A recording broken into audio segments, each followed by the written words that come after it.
everyone, it's Rochelle and welcome back to my channel. So I'm back with another video for you guys, and today I'm going to be showing you guys how I achieved this hair color, and I'm also going to show you guys how I made this wig from start to finish. So if you guys want to see how I made this wig and got this color, then please continue to watch. Let's get started. So today I'm going to be using the Alipearl Body Wave Human Hair in 613. I love using the 613 hair because they're easy to color.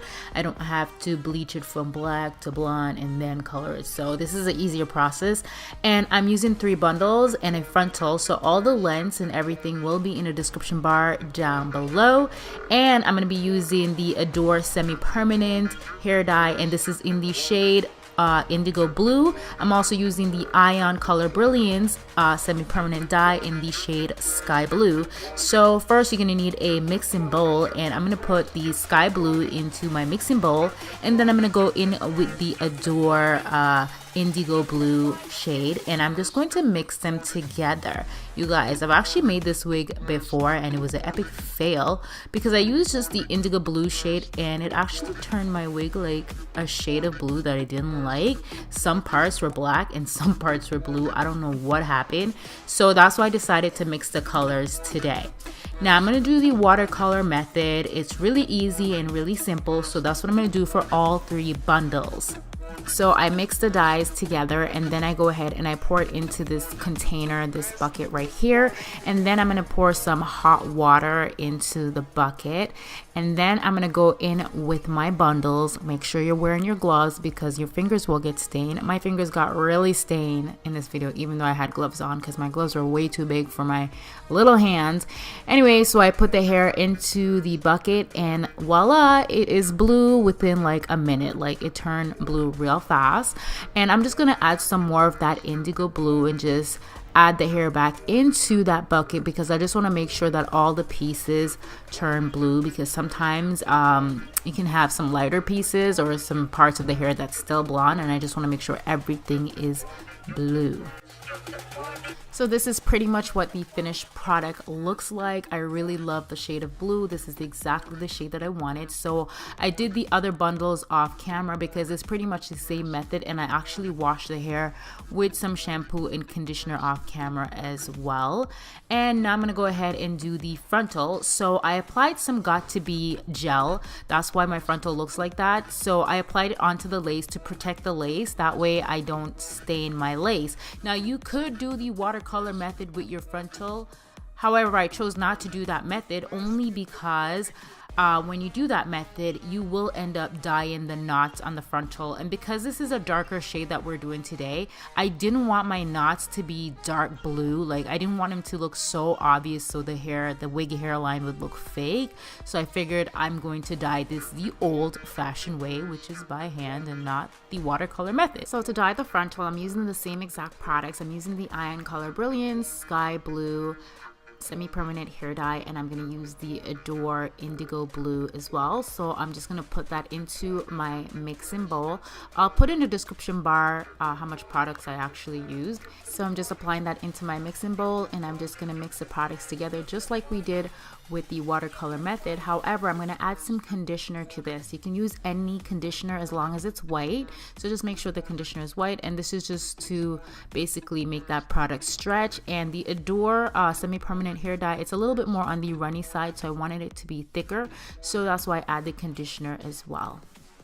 Alright, let's get started on this frontal. So I'm just going to go in with my comb and just part it. And then I'm going to go in with my brush, my application brush, and I'm going to start dyeing the hair. So you really want to be gentle with this and not super heavy-handed, because even though I protected the lace, I applied the Got To Be gel to shield it so it's protected and it wouldn't get stained. If you're too heavy-handed, the product can still soak into that frontal and ruin your entire life. I'm just kidding. Ruin your entire frontal. But yeah, so I'm just taking my time and just applying the hair dye all over that hair, making sure that we cover all the blonde pieces. And I'm going to go ahead and part sections of the hair as well, just to, again, get every piece, cover all that hair and get the roots and everything. Yes, this is a longer process, but I prefer this method with the frontal, especially with this hair dye, because the lace frontal just doesn't look natural when the knots are very dark. So that's why I did it this method instead of the watercolor method, because the watercolor method would have definitely dyed the knots on this frontal. On my lighter shade hairs that I wear, like the pastel colors, it's not a problem because the knots don't get very dark. So I already washed the dye out. I kept it in for about 30 minutes and I washed it out. All right, so moving right along, I'm gonna get my comb and I'm going to part the hair. So I'm parting behind the hairline and I'm gonna go in with a tweezer and I'm gonna start tweezing. So I usually tweeze my lace frontals behind the hairline to make them look a lot more natural. Now, if this frontal was not a pre-plucked frontal, I would tweeze a lot from the front of the hairline. So I'm doing behind the hairline with a pre-plucked frontal. Even though the frontal is a pre-plucked one, I still have to do some tweezing because it won't look very natural when I put it on my head. So just go behind the hairline and tweeze. Don't get too carried away with this because you don't want to get any bald spots. It's happened to me plenty of time. And all that hair that you see on the comb is pretty much the hair that I've tweezed out. So that's not the frontal shedding or anything. That's just the hair that I tweezed out. Now, I don't like to go tweezer crazy until the wig is actually completed and I can get an idea of how it's going to look on my head. So I usually go back and tweeze later on. So now we're going to move on to something that I just tried for the first time. I do have some stains on my frontal and I didn't like the stains. So I went in with the Sally Hansen airbrush legs and I'm using the shade, I think this is Glow Tan, which was just a tad bit darker than me, just a tad bit, but it wasn't that bad.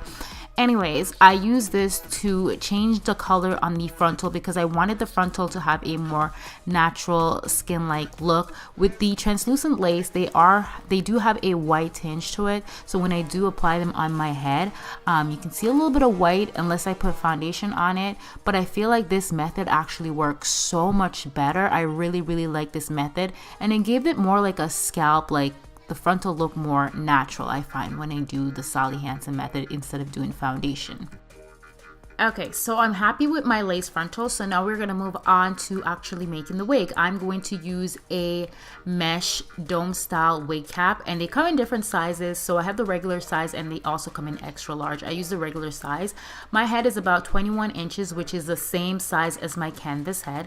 And if you see those little markings on that wig cap, those are pretty much like where my ear would be. So I tried my wig cap on first before I put my wig on, and then I put the marks, and then I go ahead and apply the lace frontal to the wig cap, and I'm using some T-pins to secure that lace frontal as well. Now I personally prefer using the mesh dome style wig caps because they stretch and they fit my head perfectly. And as for this canvas head, oh my gosh, you guys, I used a styrofoam head before and it doesn't work. Like the canvas head works so well because it looks more like a real head, right? And this one I got in the exact same size as my head. Anyways, I'm going to be using a needle and a thread because that's what you do to sew down the frontal. And it's a weave-in needle, and I'm going to start off by going from the middle. So you want to start off in the middle first and then work your way all the way down to the end. I learned this from watching Tira Monet's video. She is amazing at making wigs. I love her videos so much. She makes really, really bomb hair videos, and I've learned a lot from watching her channel as well. So yeah, just make sure that the stitching are flat and they're not bumpy, because if they're bumpy, your wig is not going to be laying down flat. Okay, so you want to make sure you just take your time and make your stitching nice and flat. Okay, so now that we're getting closer to the end, you want to get your scissors and just cut that thread, that excess thread. And I like to tie a knot or two, and then I go ahead and cut it again. That way it doesn't come undone.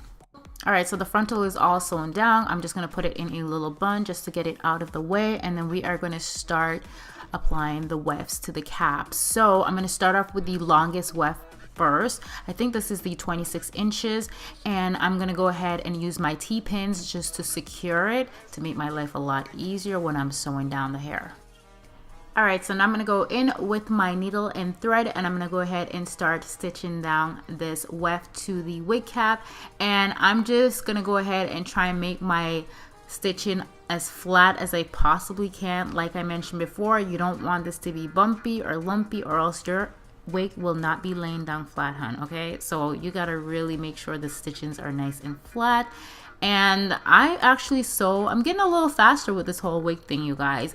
Like before, it would take me forever to make a wig. Like, you guys don't even want to know. Like, it'll take me like 10 hours. I'd be sitting there sewing, but I've gotten a lot faster. I think I'm down to like maybe 4 or 3 hours now with sewing the wig, so I've gotten a lot faster. Plus I took my long nails off. Anyways, I'm doing the fold over method. So if, as you notice, I did not cut the weft, I went ahead and do the fold over method, and we're going to continue doing that and just making the stitch nice and flat. I'm going to speed up some of this video because this part is very, very repetitive and I'm doing the same thing over and over.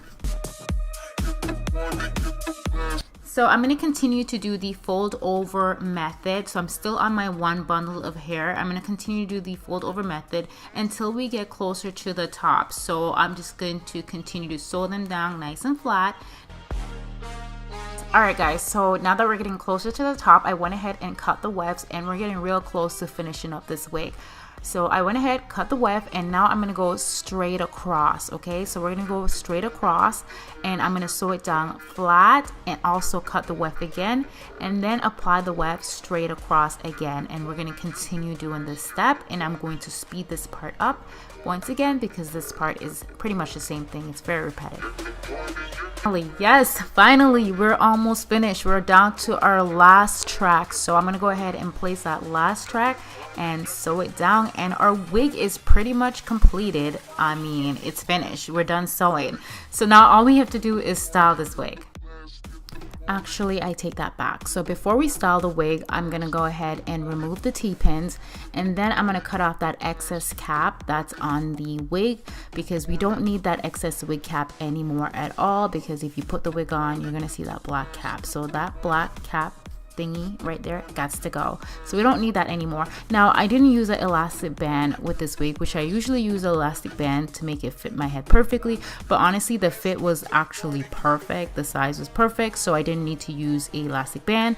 And I went in with my blow dryer to blow this hair out straight, and today I'm going to be rocking a center part. But before we do all of that, we're going to go ahead and tweeze some more. Remember how I mentioned to you guys I usually like to go back and tweeze the hair after the wig is completed, just to make sure that the hairline look as natural as I can get it. So I'm really happy with the way it looks, and the hair product that I use is the Chi hair serum. So I don't really use a lot of products in my wigs, but this is what I mainly use. And I'm going to go in with my flat iron. So this brand is from Ion. I'm not sure what style flat iron it is. I got it a while ago, but it's really good. It straightens the hair out really nicely, and I'm sure you guys know how to use a flat iron and straighten hair, so we're just going to speed this part up. Alright, so now I'm going to go ahead and I'm going to cut that excess lace off because we don't need that part anymore. And a lot of you guys mentioned that you guys have a difficult time with this. To be honest with you, I have a difficult time with this part, especially on camera, because I'm literally looking at the viewfinder. I have a tiny little mirror beside me, and I like to be in a big mirror when I do this because I don't like to screw it up.